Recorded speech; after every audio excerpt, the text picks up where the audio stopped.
আসসালামু আলাইকুম ওয়া রাহমাতুল্লাহি ওয়া বারাকাতুহু। বিরাদরানি ইসলাম, আগামী কল্য 21 সেপ্টেম্বর 2024 ইংরেজি রোজ শনিবার বাদ এশা হইতে রাত্রি 12 ঘটিকা পর্যন্ত রাহে সুন্নত কমিটির ব্যবস্থাপনায় বাগাডোহর সাহেব বাড়ি রওজা সংলগ্নে এক বিরাট মাহফিল হামদ ওয়া নাতে রাসূল সাল্লাল্লাহু আলাইহি ওয়াসাল্লামের আয়োজন করা হয়েছে।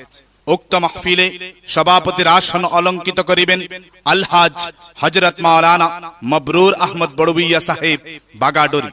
উক্ত মাহফিলে নাত পরিবেশন করিবেন হযরত মাওলানা আমিনুল হক সাহেব, শিক্ষক, বাসহাল মাদ্রাসা। মুখ্য নাতখা হিসাবে উপস্থিত থাকিবেন হাফিজ মোহাম্মদ জাবির হোসেন রেজভি সাহেব, তুবখানা। আকর্ষণীয় নাতখা হিসাবে উপস্থিত থাকিবেন মৌলানা কাসিম রাজা আত্থারি সাহেব, গনিয়ালা। এছাড়া